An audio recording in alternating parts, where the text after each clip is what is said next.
김성환의 시사야.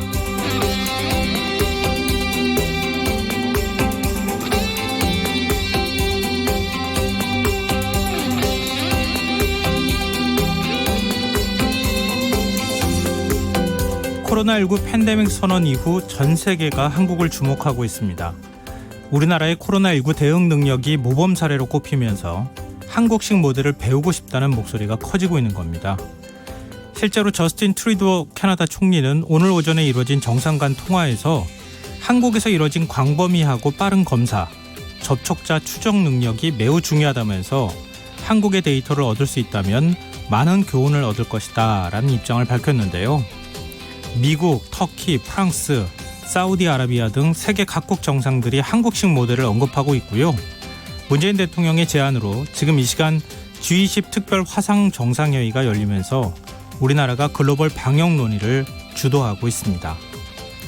코로나19로 세계 각국이 서로를 향해 거리 두기에 나선 상황에서도 우리에 대해서만큼은 거리 좁히기에 나섰는데요.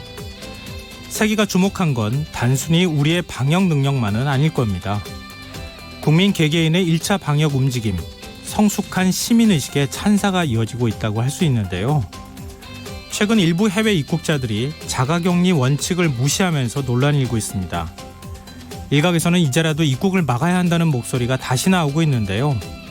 우리나라의 대응이 높이 평가받는 것은 이동의 자유를 보장하는 민주주의적 방식이 방역 시스템에 녹아들었기 때문이 아닐까요? 그러니 이 땅이 함께하는 모든 분들이 민주주의에 걸맞은 책임을 보여주시길 간곡히 부탁드립니다. 시사평론가 김성환입니다. 한국은행이 코로나19에 대응하기 위해 향후 3개월간 무제한 유동성 공급에 나서겠다고 밝혔습니다. 사실상 한국판 양적 완화 조치로 해석되고 있는데요.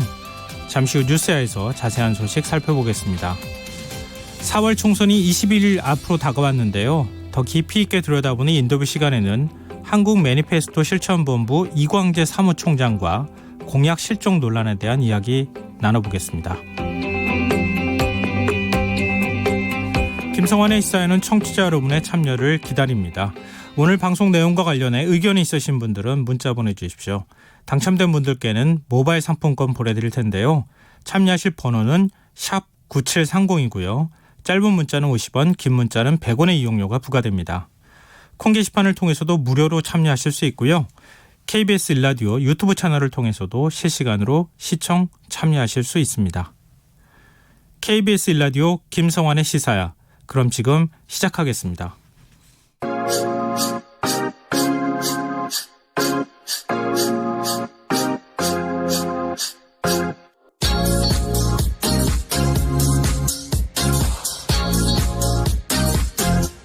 KBS 일라디오 김성환의 시사야.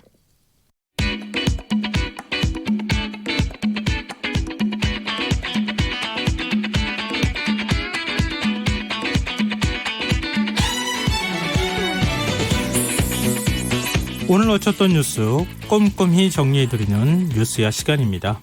오늘은 곽재훈 프레시안 기자 나와주셨습니다. 안녕하세요. 네, 안녕하세요.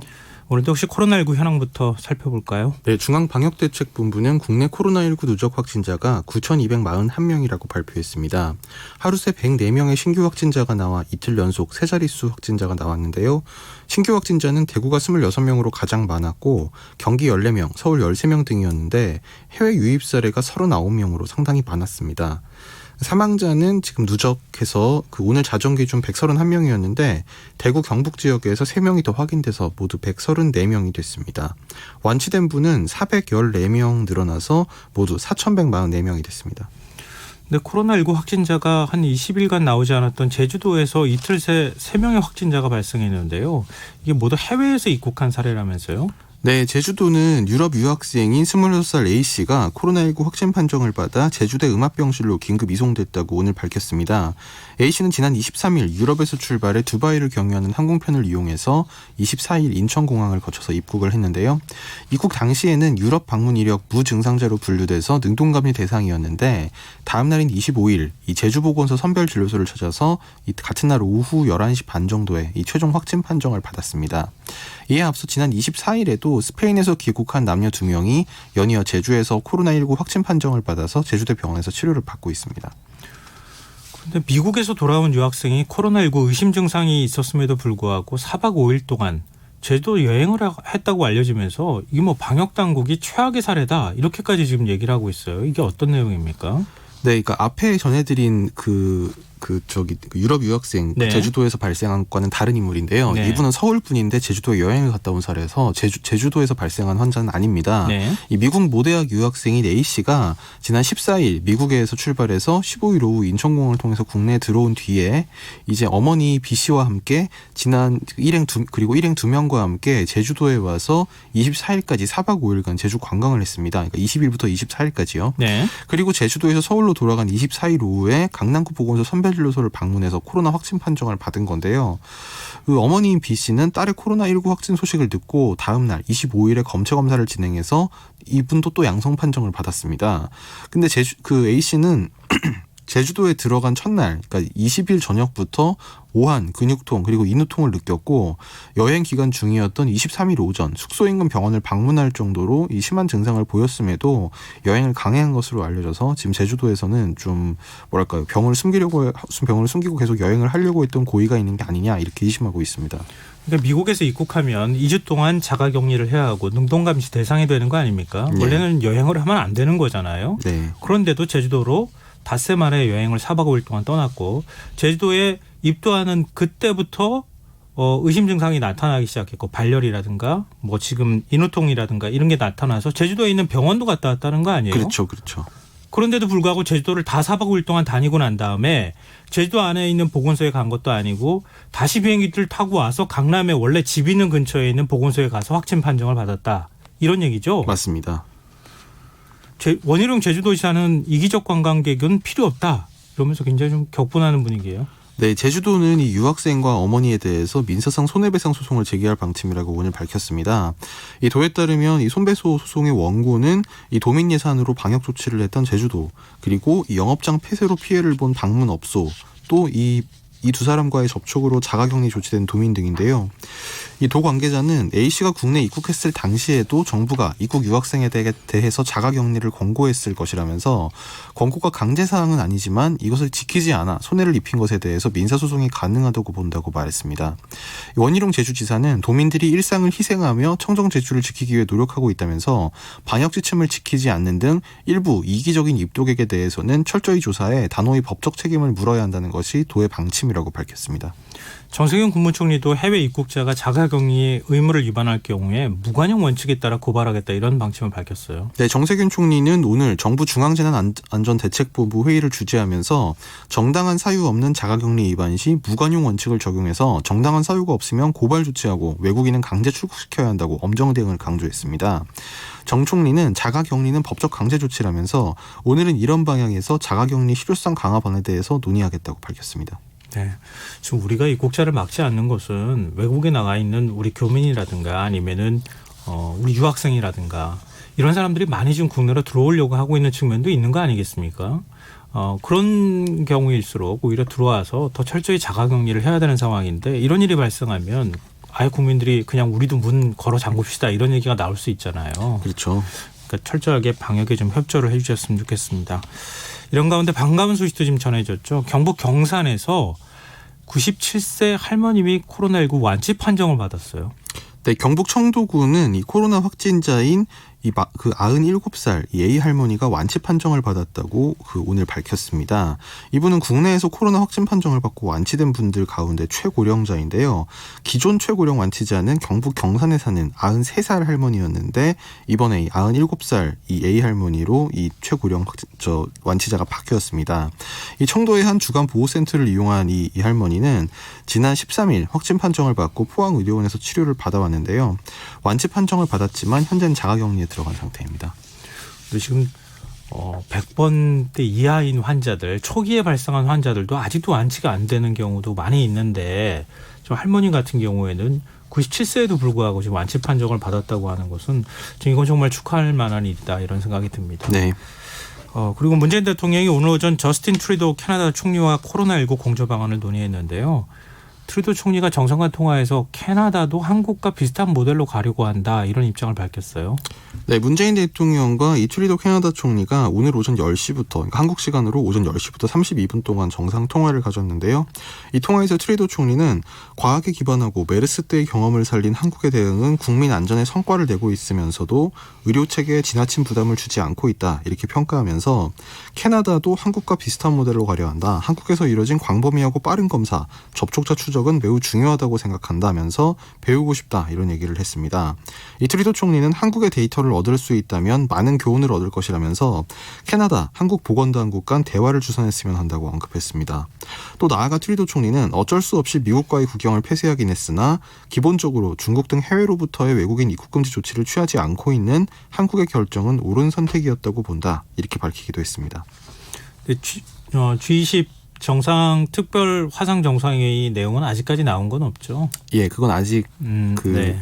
아직 보도되지 않고 있습니다. 네, 알겠습니다. 그 내용이 좀 어떤 논의들이 있는지 내일 아침이면 우리가 알 수 있지 않을까 생각하는데요. 좀 좋은 논의들이 오고 갔으면 좋겠습니다. 아마 이 네. 방송 끝나기 전에 아마 좀 나올 것 같긴 합니다. 네. 좀 뭐라 그럴까요? 한국 상황을 좀 모델로 평가하고 만약에 우리가 어렵다 그러면 외국에서도 우리를 도와주겠다 이런 말들도 좀 오고 갔으면 좋겠습니다. 경제 부분에 있어서도 지금 전 세계가 다 힘든 상황이니까요. 네. 코로나19 관련 소식 한 가지 더 살펴보죠. 서울시가 오늘 신천지 법인 설립 허가를 취소했어요.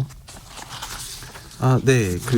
서울시에서 오늘 그 박원순 시장이 지금 발표한 네, 박원순 시장이 신천지교회 사단법인 새하늘새땅 증거장막 성전 예수교 성교회 설립 허가를 26일부로 취소하기로 했다. 이런 이제 브리핑을 통해서 밝혔죠. 이런 내용을. 예, 맞습니다. 박 시장은 해당 법인이 신천지교와 본질적으로 동일하고 이 신천지가 신종 코로나 바이러스 사태에서 국민의 생명과 안전을 심각하게 침해했으며 종교의 자유를 벗어난 반사회적 단체라는 주장을 허가 취소의 근거로 들었습니다. 네.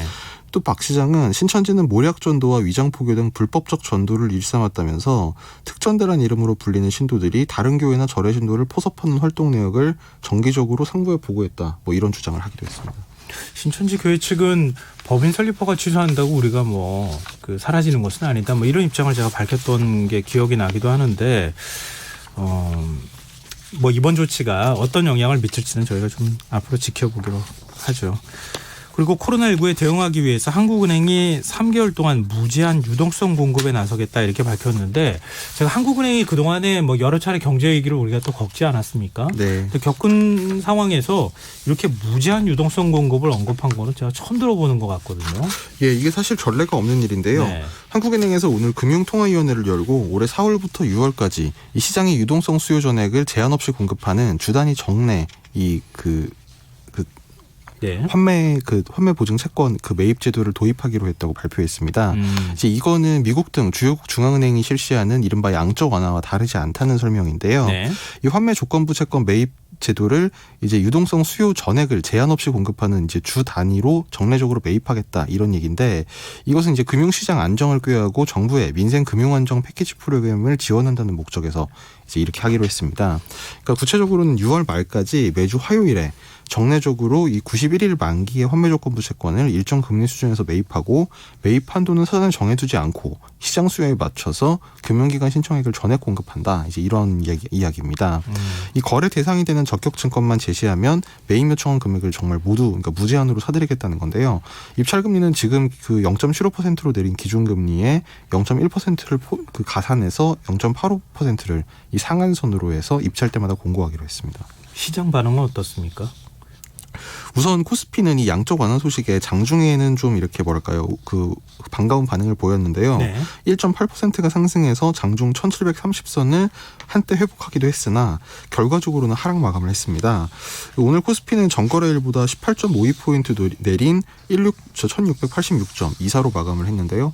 이에 따라 전날 회복했던 1700선을 하루 만에 다시 내줬습니다. 또 이제 환매 조건부 채권 무제한 매입으로 이 금융시장에 좀 자금을 거의 무제한 공급하겠다고 발표를 하면서 네. 좀 채권 시장에도 긍정적인 효과가 나타나지 않을까 생각을 했지만 뭐 회사채랑 기업보험 금리는 지금 상승을 했는데요. 네. 그래서 오늘 서울 채권시장에서 이 초단기물 기업보험 91년물 금리, 91년물 금리가 전 거래일보다 0.17포인트 내린 연 2.04%의 장을 마쳤습니다. 이 한은이 그 무제한 매입으로 금융시장에 자금을 공급하기로 했는데 이게 아직 자금 집행이 되기 전인 만큼 이 기업보험 또 회사채 시장에는 아직 영향이 미치지 못한 걸로 보입니다. 네. 그러면은 시장에 한국은행이 무제한으로 돈을 공급하겠다, 돈을 풀겠다는 얘기 아닙니까? 네. 그거에 대한 즉각적인 반응이 나타났다고 보기 좀 어려울 것 같은데 네. 워낙 지금 뭐 경제 상황이 좋지 않고 전 세계적으로 한국의 경제 상황뿐만 아니라 전 세계 뭐 경제가 다 안 좋아질 거라고 하는 부정적인 전망이 나오고 있어서 그게 또 희석된 측면도 있지 않을까 생각이 되는데요. 앞으로 시장 반응을 한번 좀 더 지켜보기로 하죠. 그리고 지금 재난기본소득 지급을 둘러싸고 이재명 경기도지사하고 장덕천 부천시장이 좀 갈등을 빚는 모습도 보였는데 일단 논란이 일단락됐어요. 네, 결국 장덕천 부천시장이 이틀 만에 이렇게 파장이 클 줄 몰랐다, 제 잘못이다 이렇게 정중히 사과를 하면서 일단락이 됐는데요. 앞서 이제 그 장 시장이 1인당 10만 원씩 주는 것보다 어려운 소상공인 2만 명에게 400만 원씩 주는 게 낫다, 이렇게 경기도의 방침에 공개 반대 입장을 밝히자 이재명 시장이 부천시장이 반대한다면 부천시만 빼고 지급하겠다, 이렇게 맞받아서 좀 파문이 일었었습니다. 네. 오늘 결국 장 시장이 이틀 만에 이제 사과를 하니까 이 지사는 다시 부천시가 반대를 철회한다니 다행이라면서 재난 기본소득을 기대하다 혼란을 겪게 된 부천 시민들께 깊은 유감을 표하며 부천시장께서 입장을 바꾸어 다른 승객들과 함께 가겠다니 당연히 함께 가겠다, 이런 입장을 밝혔습니다. 이재명 지사는 한 명 때문에 99명이 같이 죽을 수는 없다, 뭐 이런 입장을 밝히기도 했죠. 네, 그러니까 침몰 위기에서, 그러니까 이 코로나로 인한 경제 위기 사태를 이제 네. 침몰하는 배에 비기면서 침몰 위기에서 신속하게 승객을 탈출시키는 것은 선장의 의무이고 선장이 부당하게 거부하는 승객 1명을 버리고 99명을 신속하게 탈출시키는 최악의 상황을 고민하는 건 당연한 일이다, 뭐 이런 주장을 했었는데요.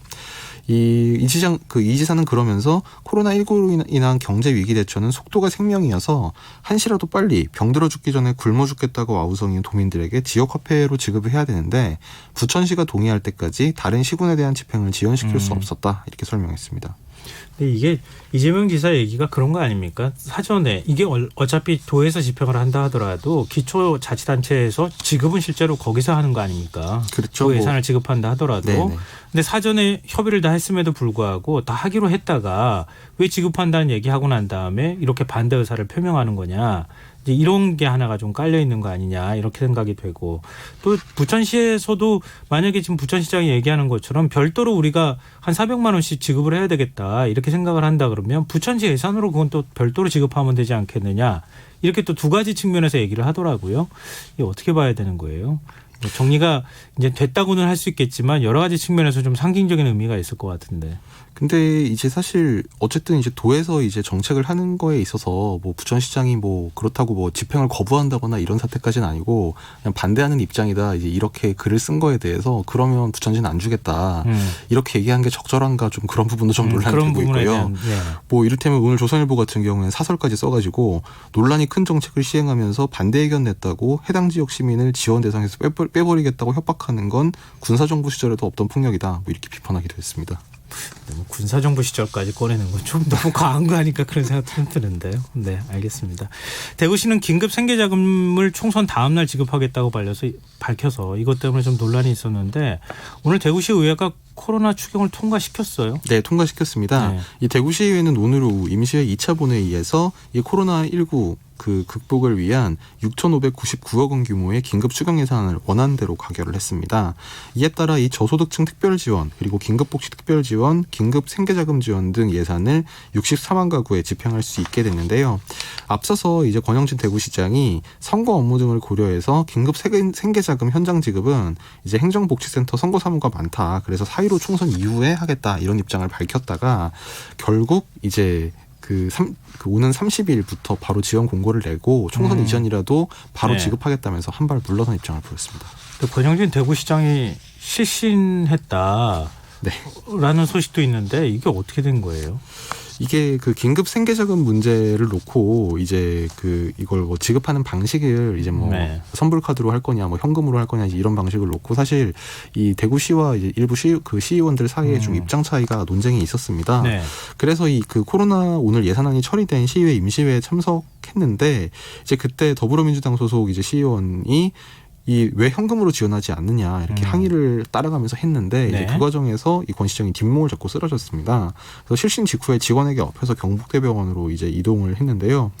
이 참고로 권 시장이 지금 지난달 18일 이 대구에서 첫 확진 환자가 나오고 그 사흘 뒤인 21일부터 뭐 계속 야전 침대에서 생활을 하는 등 좀 이제 이 코로나19 대응 때문에 좀 아무래도 건강이 좀 안 좋은 상태가 아니냐 뭐 이런 말이 아무래도 힘들겠죠. 네네. 사실 뭐 그 시장 입장으로서는 그동안에 대응하는데 이 정도 사태까지 확진세를 좀 잡을 수 있었던 것에는 권영진 대구시장의 역할도 있었다고 봐야 되니까요. 그런 면에서는 굉장히 스트레스를 많이 받은 상황일 텐데 네. 이번 문제에 관해서 권영진 대구시장이 어제는 시의회 회의 도중에 그냥 퇴장을 해버렸잖아요. 이것 네. 때문에 또 시끄러웠기도 했고 꼭 이런 방식을 이렇게 지급하는 방식을 선택해야 했을까? 이 부분에 대해서는 서로 간에 찬반 논란이 좀 있는 것 같습니다. 예.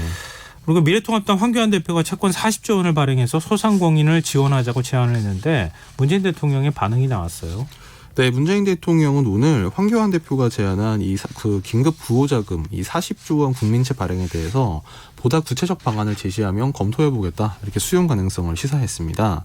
앞서서 황 대표는 일요일인 지난 22일에 이 코로나19 따른 경제 대응 방안으로 이 40조 원 규모의 긴급 구호자금을 투입하자 재원 마련은 이 코로나 극복 채권을 발행하자 이런 제안을 했었는데요. 네. 이 코로나 관련 이 국민 생계 지원 방안에 대해서 지금 여야를 막론하고 다양한 방법이 제기되는 상황인 만큼 아무래도 야당 의견까지 좀 종합해서 한번 고려를 해보자 이런 게 문 대통령의 의중이라는 해석이 나옵니다. 그래서 실제로 다음 주 초에 이 3차 비상경제회의가 열리는데 여기서 이제 국민들에게 생계비를 직접 지원하는 이른바 이 재난소득 문제가 다뤄질 예정이거든요. 근데 아마 이때 이 회의 자리에서 이 40조 이 황 대표의 긴급 구호자금 제안도 함께 검토가 될 걸로 보입니다. 그리고 민주당에서도 재난수당 지급 방안이 논의되고 있다고요? 네, 지금 이제 물밑에서 좀 논의가 진행이 되고 있는 것 같은데요. 민주당도 이 사태의 피해 보전을 위한 현금성 지원 관련해서 국민 절반 이상이 수혜를 보도록 이제 좀 방안을 좀 매만지고 있는 걸로 전해지고 있습니다. 이 현금성 지원 범위 그리고 대상을 놓고 당정청 간의 의견이 좀 갈리고는 있는데 이 여당에서는 중산층을 포함해서 약 2,500만 명 이상을 이제 지원 대상으로 해야 된다. 이제 이 국민 절반 이상이 지원 범위에 들어가야 된다. 이런 입장으로 지금 정리가 되고 있다고 합니다. 다만 당 내에서도 여전히 이제 전 국민에게 지원되는 기본소득 형태가 돼야 된다. 이런 의견이 있고 아니면 취약계층 우선으로 이제 핀셋 지원을 해야 된다. 이런 의견이 아직 갈리고 있는 걸로 전해지고 있습니다. 네. 지금 여러분께서는 KBS 1라디오 김성환의 시사회와 함께하고 계십니다. 계속해서 뉴스야 이어가겠습니다. 이제는 좀 화제를 바꿔보죠. 이 텔레그램 성착취 사건 용의자 조주빈과 관련해서 검찰이 수사 상황을 공개하겠다 이런 입장을 밝혔어요.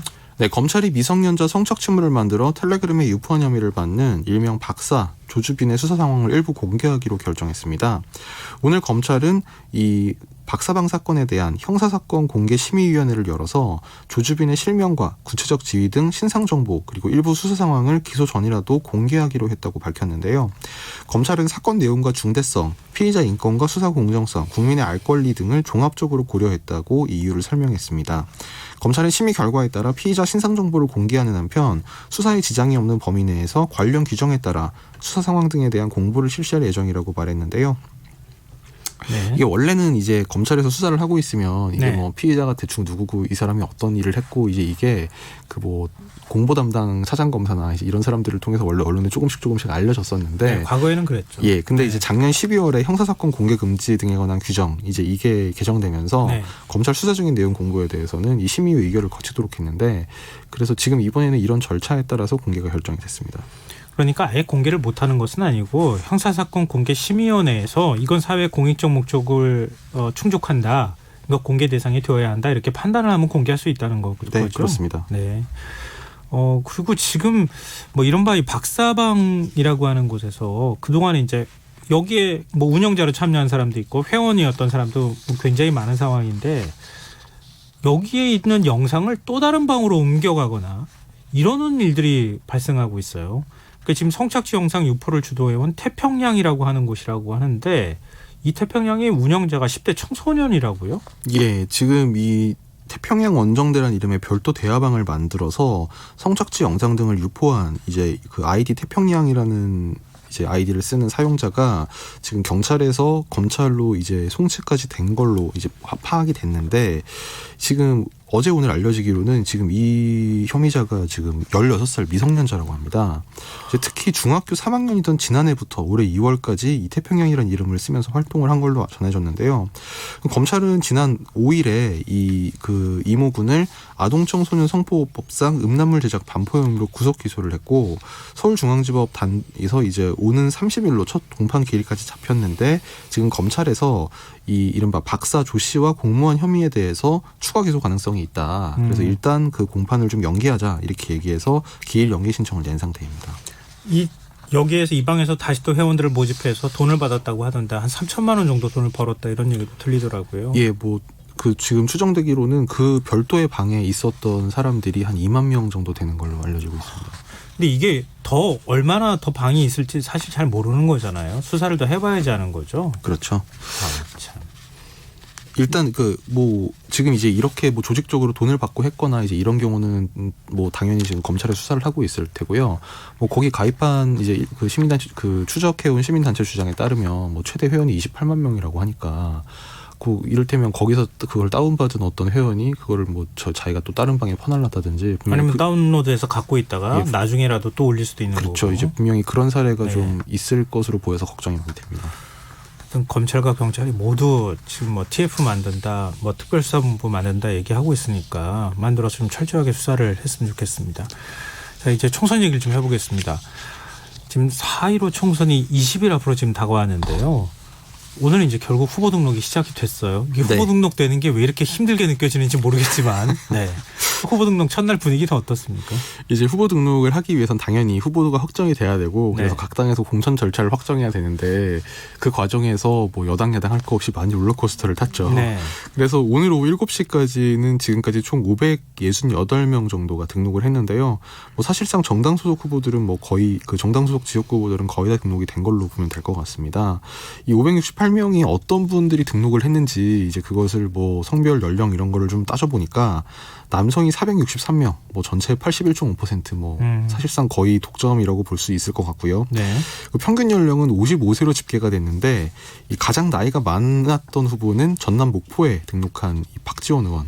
77세. 예, 77세이시고 그리고 반대로 최연소는 서울 은평을에 도전장을 낸 기본소득당이라는 이 원외 소수정당의 신민주 후보가 25세로 가장 젊은 후보였습니다. 정당별 후보 수를 보면 이 더불어민주당 이제 역시 집권 여당인 만큼 144명으로 가장 많았고 통합당이 130명 그리고 국가혁명배당금당이 126명 또 무소속도 50명이나 됐고요. 정의당 38명, 민생당 29명, 민중당 26명, 우리공화당 13명 이런 순서였습니다. 국가혁명배당금당? 낯설다고 생각하시는 분들이 있을 것 같아요. 허경영 씨가 하는 그렇군요. 그 당이 이름을 바꾼 겁니다. 네. 자, 이런 가운데 선관위가 이탈리아 등 17개국에서 재외국민 선거 사무를 중단하기로 결정했어요. 네, 중앙선거관리위원회가 이 코로나19 확산으로 인해서 주 이탈리아 대사관 등 17개국의 재외공간 선거 사무를 내달 6일까지 중지하기로 결정했다고 밝혔습니다. 해당 국가들을 보면 이탈리아를 비롯해서 독일, 스페인, 아일랜드, 영국, 프랑스 이제 이런 또 미국까지 주요 국가들이 다 포괄이 되어 있는데요. 지난 16일 중국 주 우한 총영사관의 재외선거 사무 중지 결정 이후 이번이 두 번째인데 우한 한 군데랑은 지금 거의 비길 수 없을 만큼 특히 교민들이 많이 살고 있는 독일, 미국 이런 국가가 포함되어 있어서 지금 이게 눈길을 많이 끄는데 이들 지역에서 지금 사실상 총선 재외국민 투표가 사실상 이제 불가능해진 겁니다. 선관위는 대상국에서 전국민 자가격리와 전면 통행 금지, 외출 제한 등 조치가 시행되고 있고 위반 시 처벌되어 투표에 참여하는 재외국민 안전을 보장할 수 없는 상황인 점, 또 공간 폐쇄와 투표 관리 인력의 재택근무로 투표소 운영이 어려운 점, 또 재외선거 실시에 대한 주재국 정부 입장과 공관장의 의견을 종합적으로 고려해 결정했다고 밝혔습니다. 외국에 나가 있는 교민들이 여러 가지 측면에서 좀 걱정이 됩니다. 투표를 할 수도 없는 상황일 정도로 지금 상황이 심각하다는 거 아니겠습니까? 그렇죠. 그리고 미래통합당에서는 후보 등록 직전까지 지금 공천 갈등이 이어졌어요. 하루에 뭐 2번이나 지금 인천 연수울 공천 같은 경우에는 공천 받은 사람이 뒤집히는 이런 일이 발생했죠. 네, 뭐 그래서 일부 언론에서 뭐 너무 자주 뒤집는다고 호떡 공천이다 뭐 이런 이름을 붙이기도 했는데요. 호떡 공천요? 우선 이제 이게 배경이 좀 있습니다. 네. 원래 이게 지난 2월 28일에 김영호 위원장이 있던 시절에 통합당 선관위에서 민경욱 의원을 컷오프하고 민현주 전 의원을 단수 공천을 했습니다. 네. 근데 이제 황교안 대표가 주재하는 최고위원회의에서 3월 12일에 이거 다시 심의해라, 다시 제의를 해라 이렇게 네. 요구를 해서 결국 그럼 경선을 시켜주기로 해서 민경욱 의원이 경선에서 3월 24일에 승리를 했습니다. 근데 다음 날 인천시 선관위가 이 민경욱 의원의 선거 공보물에 좀 허위 사실이 있다. 이제 이런 지적을 하고 나오면서 네. 공관위에서 민경욱 의원 경선을 취소하고 민현주 전 의원을 다시 추천해라 이런 의견을 내서 경선 승리 하루 만에 이제 민의원의 공천이 지금 흔들리게 됐는데 그날 밤에 또 최고위를 열어서 우리가 검토해봤는데 별 문제가 없다 이렇게 그냥 다시 공천을 확정을 지어버린 겁니다. 근데 문제는 이 과정에서 이게 마치 이 김영호 공천관리위원회와 이 황교안 대표가 이끄는 최고위원회 간에 마치 뭐 사파 싸움, 알력 싸움처럼 이렇게 비춰지면서 뭐 당 안팎에서 상당히 많은 비판을 받았는데요. 특히 어제 새벽에는 이 공천관리위원회가 결정한 공천 대상 지역 4군데, 뭐 부산 금정, 경북 경주, 또 이제 경기 의왕과천과 화성 을등에 대해서 이 최고위에서 일방적으로 이 공천 취소 무효 결정을 해버리면서 공관위가 이에 대해서 거세게 반발하는 일이 있기도 했습니다. 막판에 참 후보 등록 직전에 굉장히 공천 문제로 좀 내용이 있었는데 그런가 하면 김종인 전 민주당 비대위 대표를 지금 미래통합당이 영입을 했어요. 황교안 대표가 집까지 찾아가서 상고 초려를 했다고 하는데 이번 4월 총선에서 김종인 효과가 나타날 수 있을까요? 네, 4월 총선도 총선이고 오늘 이제 말씀드린 네. 그런 공천 롤러코스터 이게 사실 좀 많이 역풍이 불 것 같은 그런 국면이었는데 네. 김종인 영입이라는 빅뉴스가 터지면서 그게 약간 가려진 덮였구나. 그런 효과는 예. 있습니다. 사실 지금 이제 공천이 거의 마무리가 된 상황이라서 선거에서 제일 가장 강한 메시지를 줄 수 있는 게 사실 인물 공천인데 네. 그게 이미 뭐 변동될 여지가 없게 보이면서 과연 김종인 전 대표가 뭐 어떤 역할을 할 수 있을지는 좀 의문이 있긴 한데요. 김종인 대표는 오늘 이 황 대표와 만난 자리에서 네. 뭐 기대한 것만큼 영향을 발휘할 수 있을지 모르겠지만 나름대로 판단하는 기준이 있다. 가급적 최대한 노력을 경주하면 소기의 성과를 달성할 수 있지 않을까 생각한다. 이렇게 얘기했습니다. 네. 앞으로 김종인 효과가 나타날 수 있을지 과거 선거에서는 효과가 있었다고도 볼 수 있겠는데 네. 이번 선거는 어떤 영향을 미칠지 좀 지켜봐야겠습니다. 자, 오늘 뉴스야 여기까지 하겠습니다. 지금까지 곽재훈 프레시안 기자였습니다. 고맙습니다. 감사합니다. 완자로 시작하는 말 완전히 완벽한 완두콩 완타치 김성환의 시사야. 평일 밤 10시 5분 여러분을 찾아갑니다. KBS 1라디오 김성환의 시사야. 4.15 총선이 20일 앞으로 다가왔습니다. 오늘부터 후보 등록이 진행되고 일주일 뒤에 본격적인 선거운동이 시작되는데요. 20일째 총선을 앞두고 각 정당들이 공약을 내놓긴 했지만 공약이 안 보인다. 유권자들이 공약도 모른 채 선거를 치러야 하는 것 아니냐 이런 우려가 나오고 있는데요. 오늘 이슈와 인물을 더 깊이 들여다보는 인터뷰 시간에서는 각 당의 총선 공약 내용은 어떤 게 있는지 과연 실효성이 있는 정책들인지 한국 매니페스토 실천본부 이광재 사무총장과 얘기 나눠보도록 하겠습니다. 이 총장님 안녕하십니까? 예, 안녕하세요. 네. 중앙선관위에 등록된 정당만 지금 무려 50개가 넘는 상황인데요. 이 역대 선거하고 비교할 때는 어떻습니까? 역대 최고입니다. 제일 많습니까? 예, 그렇습니다. 이 선관위가 투표 분류기 용량 때문에 이게 25개가 넘어가면 이 분류가 안 된다고 해요. 그래서 이 비례대표는 손으로 개표할 예정이었고요. 예정이라고 밝히고 있고요. 이게 새로운 선거법에 의해서 치러지다 보니까 3%가 넘는 의석수를 확보할 수 있고 2%당 1개의 의석을 확보할 수 있다는 계산이 되다 보니까 이 신규 정당, 신생 정당들이 우죽순처럼 늘어났습니다. 근데 이렇게 다 정당을 설립한다고 해서 3% 지지율을 넘기기는 쉽지 않을 것 같은데 그만큼 많은 정치를 하고자 하는 사람들한테 좀 자극제가 된 건 맞긴 한 거군요. 이번에 연동형 비례대표제라는 게. 지금 이제 준연동형이죠. 네. 대불시원은 준연동형이기 때문에 완벽한 연동형 제도는 아니고요. 이게 결국은 이제 다당제를 보장해줄 수 있다라고 하는 기대감 때문에 네. 지금 정당들이 우후죽순처럼 늘어났습니다. 네. 네, 각 당의 총선 공약과 관련되는 내용 좀 했으면 좋겠습니다. 중앙선거관리위원회가 이번 총선에 참여하는 정당의 10대 공약 주요 내용을 공개했는데요. 이번 선거 정책 중에서 눈에 띄는 점이 있다면 어떤 게 있을까요? 1순위 공약들을 좀 비교해 볼까요? 민주당 같은 경우에는 1순위가 벤처기업 육성이었고요.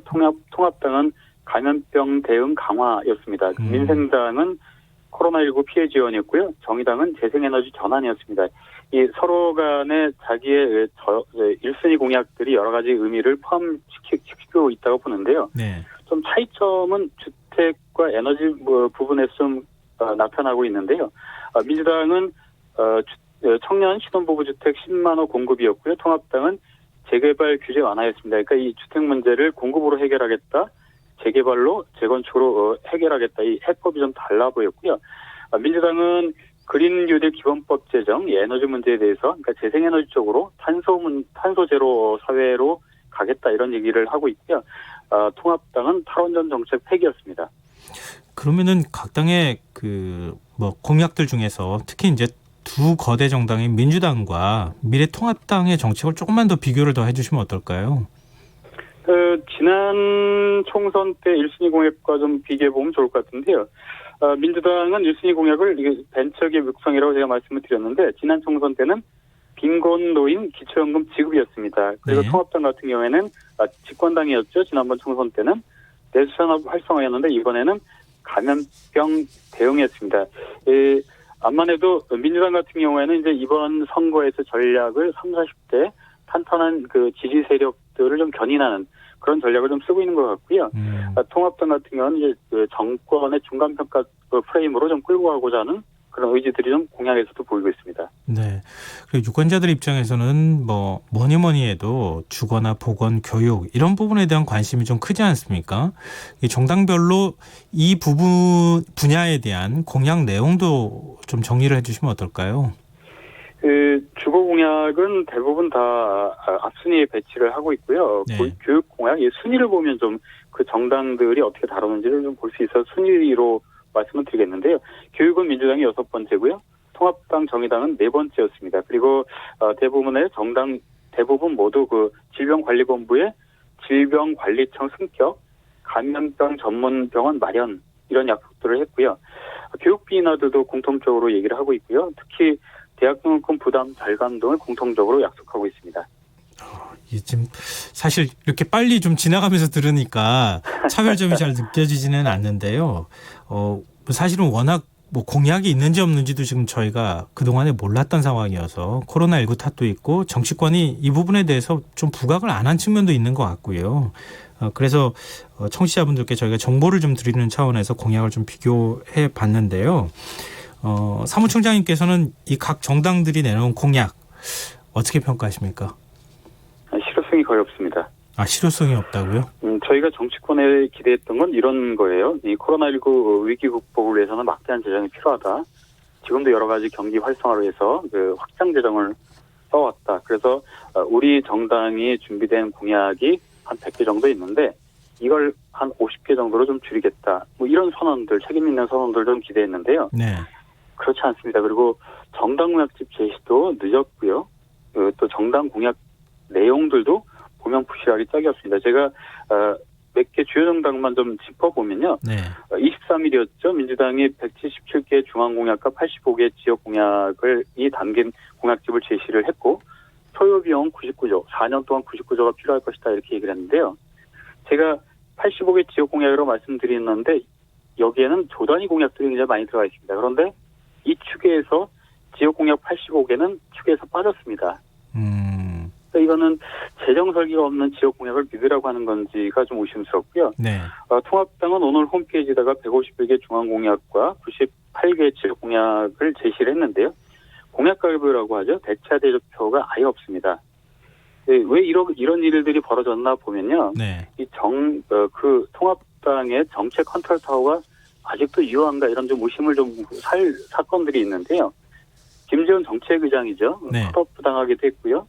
중량을 해서 경선에서 패배하기도 했습니다. 이런 경우는 저희가 처음 봤거든요. 그래서 과연 정책으로 이 승부를 하려고 하는 건지 코로나19 뒤에 숨어서 그 어떤 방역 코스프레만 하고 그냥 정당 정책들을 하나를 강탈해 가려고 하는 건지 굉장히 우려스럽게 좀 보고 있습니다. 네, 좀 지금 부정적으로 평가를 좀 전반적으로 해주셨는데요. 아, 이거는 정말 잘 만들었다 이런 공약은 없었습니까? 잘 만들었다고 하는 건 뭐 보수적 관점에서는 크게 잘 만들어질 수도 있고 뭐 진보적 관점에서는 좀 안 좋을 수도 있겠죠. 그래서 예. 저희는 그 여야 공통 공약을 좀 보고 싶은데요. 네. 여성 안전 분야에서 그 스토킹 그리고 데이트 폭력 처벌 강화 이런 약속들을 여야가 같이 하고 있고요. 어린이 교통 안전 확대, 친환경차 늘리기 뭐 이런 쪽에는 이견이 없습니다. 그래서 이런 공약들은 이제 21대 총선이 끝나고 21대 국회가 시작되면 함께 입법화해서 빠르게 좀 시행하는 게 어떻겠나 이렇게 보고 있습니다. 네, 이른바 이 스토킹 처벌법, 이 공약이 이번에 처음 나온 겁니까? 아니면 이전에도 나온 적이 있습니까? 이전에도 나왔었죠. 뭐 계속적으로 나왔는데요. 정쟁에만 관심을 갖다 보니까 뒷전을 물렸고 결국은 폐기됐던 경우 대표적인 경우입니다. 이 2018년에 법무부가 입법 예고까지도 했고요.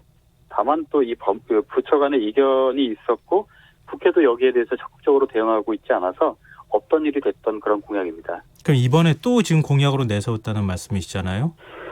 예, 이게 좀 중요한데요. 이게 예. 정쟁에만 좀 몰입해서 그러는데 이 정책 그리고 입법 경쟁을 하다 보면 내 것만 옳다고 얘기를 하지 않고 이 국회가 조정력을 좀 발휘를 해야 됩니다. 그런데 이게 여야가 진보와 보수가 강하게 부딪히다 보면 이게 이렇게 쉽게 공통 공약이기 때문에 합의가 가능할 내용들도 처리가 안 되는 거죠. 그래서 국회가 조정장치로 작동하는 게 아니라 갈등 증폭장치로 그 굉장히 그 순기능을 역기능으로 바꿀 수 있는 그런 위험한 곳이 되기 때문에 21대 국회는 좀 조정력이 좀 있는 그런 국회가 됐으면 좋겠습니다. 근데 국회 지금까지 이제 쭉 각 선거 때마다 총선 때마다 공약들 나오는 것들을 살펴보시고 또 분석도 하고 그러셨잖아요. 예. 근데 20대 국회에서 냈던 공약들이 지금 어느 정도 이행됐는지 그 이행률도 혹시 점검을 하셨습니까? 이행률과 내용을 좀 같이 말씀드리면 좋겠는데 공약 네. 완료율은 46.80%입니다. 이게 완료됐다라는 기준은 아니고요. 네. 임기가 끝나도 완료될 것이라고 하는 기준으로 46.80%인데요. 19대 국회 공약 이행률을 비교해보면 당시에는 51.24%였습니다. 이 19대 국회보다 4.44%가 더 낮았고요. 내용을 살펴보면 입법 부족 국회라고 하는 것은요. 네. 입법 공약이 15.40%였고요. 나머지는 개발 로비스트를 자처할 수 있는 그런 그 개발 공약이었습니다. 그래서 이 내용도 더 심각한 문제였다 보고요. 안 지켜진 공약의 대표적인 것은 이렇게 보시면 됩니다. 건설, 유치, 조성, 건립 뭐 이런 공약들인데 이게 결국은 집값이나 땅값에 관련된 공약입니다. 이게 선거 때는 굉장히 요란하게 제시가 되고 있지만 선거 이후에는 지켜지지 않았던 대표적인 공약이다 이렇게 말씀드리고 싶습니다. 그럼 이번에 지금 어차피 총선 공보물 다 받으시고 유권자분들이 살펴보실 텐데 그런 부분의 공약들이 이게 진짜 실현 가능성이 있는지 좀 살펴봐야겠네요. 노력 없이 우리 집값을 배로 올려주겠다든지 아니면 노력 없이 우리 땅값을 몇 배로 올려주겠다든지 이런 공약들은 지켜지지 않을 것이다 이렇게 좀 보시는 게 좋을 것 같습니다. 그리고 이번에 공보물 받았을 때 좀 꼼꼼하게 챙겨봐야 될 부분은 어떤 것인지 좀 몇 가지 팁을 주신다면요. 공약은 고용계획서입니다. 그래서 우리가 여기 입법부를 고용하는 과정이 지금 총선이고요. 입법권, 사법, 국정감사권, 예결산 심의권을 위임한 선거이기 때문에 이런 것을 중심으로 해서 공약을 제시를 했는지 아니면 개발 로비스트처럼 여러 가지 개발 사업들만 나열했는지 좀 보시고요. 네. 또 했습니다라고 하는 것은 자기 성과를 얘기하는 겁니다. 그래서 하겠습니다라고 하는 게 공약이라고 보시면 되고요. 부탁을 드리는 건 입법부가 필요한데 자꾸 다른 쪽에 관심을 갖지 말아주세요라고 하는 의미로 저희가 이렇게 말씀드리거든요. 세탁기가 필요한데 냉장고가 멋있어 보인다고 냉장고를 충동 구매해서 여러 가지 우리나라가 문제가 생겼다. 이제는 입법부를 제대로 고용하자 이렇게 좀 얘기를 좀 드리고 싶네요. 근데 지금 이번에는 앞서 이제 잠깐 얘기가 나왔지만 준연동형 비례대표제가 처음으로 이제 도입된 그 첫 선거 아니겠습니까? 예. 이 제도를 도입하면서 오히려 정당별 공약 정책 대결이 실종됐다 이런 지적이 있는데 이 부분에 대해서는 어떻게 생각하십니까? 아닙니다. 거꾸로입니다. 연동형 비례대표제는 독일 예를 보면 네. 정당 공약들이 굉장히 경쟁하는 독일 예로 보면 우리처럼 이렇게 대면 접촉 선거운동이 거의 없고요. 네. 정책 공약으로 승부하게 되지 결국은 정당의 득표율이 의석수로 환원되기 때문에 그런데요. 지금 우리의 법은 완결성이 떨어지는 준연동형 비례대표제였고요. 여러 가지 법의 허점이 있다고 지적을 했음에도 불구하고 자기 정부의 이해득실만 따졌기 때문에 좀 벌어진 여러 가지 문제점이라고 좀 보고 있습니다. 하나 예를 들어볼까요? 신생정당 중에 비례대표를 전문적으로 하고 있다 이렇게 주장하는 정당을 보면 325조 정도의 강령만 있던지 창당 선언만 있던지 정책위원장도 없다고 하는 그런 정당들입니다. 이게 우리가 선거 때 정당 정책에 한 표, 후보자 정책에 한 표를 주고 정당 정책에 한 표를 주는 걸로 비례대표를 선출하는 거거든요. 지금은 정치권이 하는 행위들이 지금 새로운 선거법 핑계를 대고 있지만 그것이 아니고 이 선거법을 빙자해서 우리 유권자의 표, 정당 정책표를 강탈하겠다는 아주 몰리각한 정치 구태다 이렇게 보고 있습니다. 일부 지금 뭐 민주당이나 미래통합당이 이 부분에 대해서 좀 아프게 들어야 될 부분이 아닌가 싶네요. 그리고 마지막으로 유권자들이 반드시 요건 꼭 좀 살펴보시거나 이렇게 좀 이번 선거 때 투표하시기 전에 보셨으면 좋겠다 할 부분이 있다면요. 유력 정치인 뒤에 섰던 사진을 앞으로 내세우시는 분은 조금 의심하시는 게 좀 좋을 것 같습니다. 네. 우리는 입법 대통령을 뽑는 거거든요. 네. 누구 등 뒤에 서거나 누구 뒤에 서는 사람이 필요한 게 아니고요. 유권자를 위해서 봉사하는 사람들이 필요하니까 정말 책임 있게 약속을 하고 있는지 아니면 유력 정치인들과 친하다고만 얘기를 하는지 이런 것만 구분해 보셔도 제대로 된 후보를 선택하지 않을까 이렇게 생각을 합니다. 네. 마지막으로 유익한 정보까지 오늘 말씀 고맙습니다. 예, 감사합니다. 예, 지금까지 한국 매니페스토 실천본부 이광재 사무총장과 함께했습니다. 오늘도 수고한 당신들의 이야기가 여기 있습니다. 김성환의 시사야. 시사야, 네, 저 여기 있어요. 오늘 하루 AS 해줘. 네, 더 알고 싶은 이야기 놓쳤던 뉴스 제가 알려드릴게요.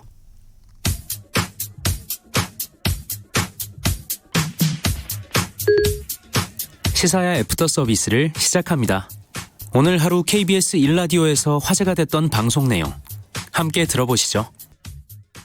어제 그 민감용 청장이 아주 멋있는 말씀을 하셨습니다. 이 모든 접촉은 흔적을 남긴다 이런 말씀이신 거죠. 네, 그렇습니다. 과학수사의 그 격언입니다. 근데 이제 아직도 그 텔레그램에 지금 엠번방 이런 것들은 뭐 폐쇄된 방들이 많겠지만은 또 뭐 새로운 방들이 막 만들어진 데서 그 이용자들이 그런 얘기를 한대요. 이거 FBI도 못 잡는다. 텔레그램 이거 뭐 보안성이 워낙 강하기 때문에 우리는 안전하다. 이런 식으로 반응을 한다던데 지금도 그거는 오산이란 말씀이신 거죠? 아, 그럼요.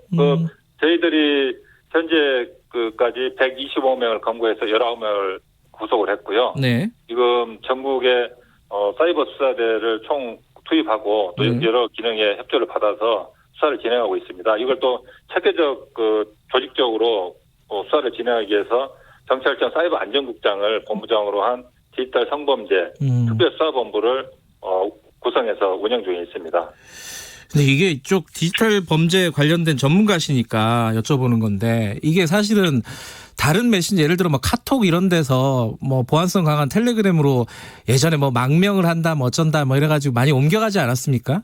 근데 이번에 네. 텔레그램이 텔레그램이 이렇게 또 털리니까 뭐 디스코드 뭐 이런 데로 또 옮겨간다는 분위기가 있는 것 같아요. 이런 거는 어떻게 파악하고 계십니까? 예, 그 디스코드는 뭐 게이머들이 자주 사용하는 메신저로 알려져 있는데요. 네. 그 본사 위치는 미국의 서부 도시에 있는 것으로 알고 있고요. 네. 그쪽과 국제 공조 요청을 했고 뭐 긍정적인 반응이 있는 것으로 알고 있습니다. 네. 따라서 디스코드로 그 망명을 했다고 하더라도 반드시 수사가 되기 때문에 네. 그런 부분에 대해서는 뭐 걱정 안 하셔도 되겠습니다. 반드시 추적해서 검거토록 하겠습니다.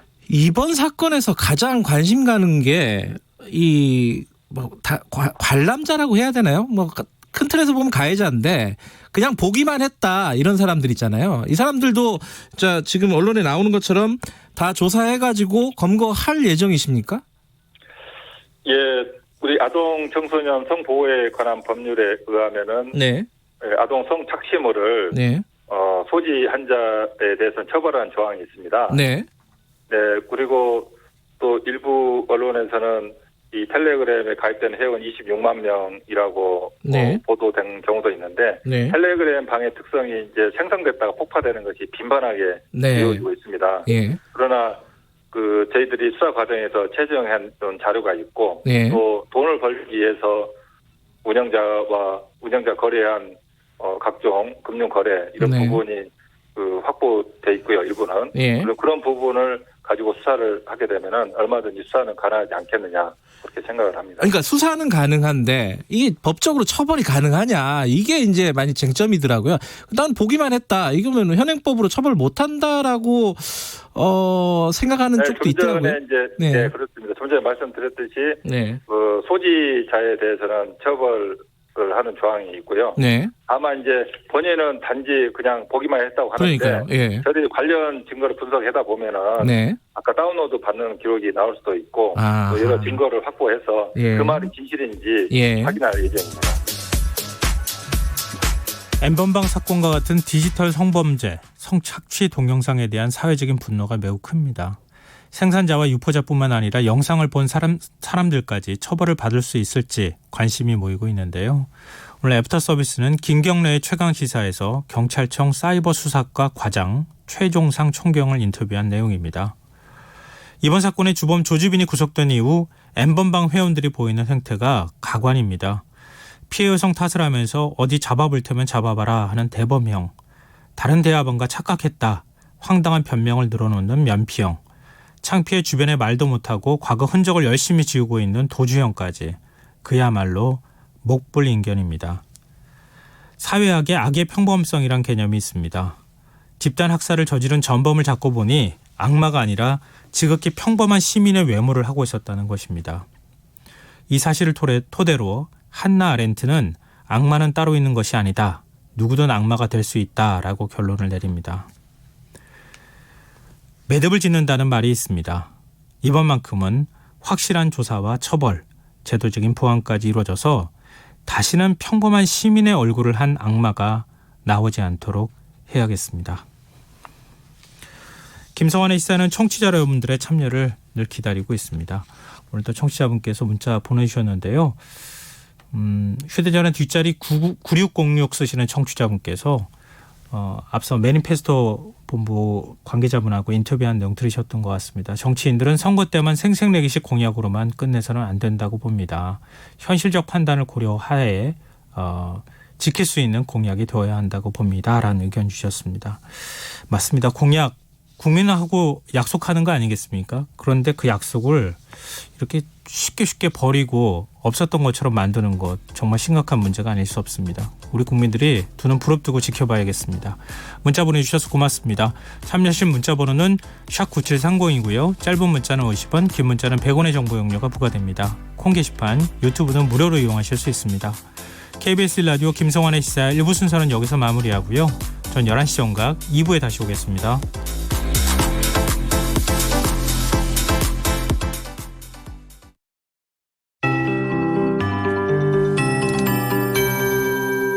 KBS 50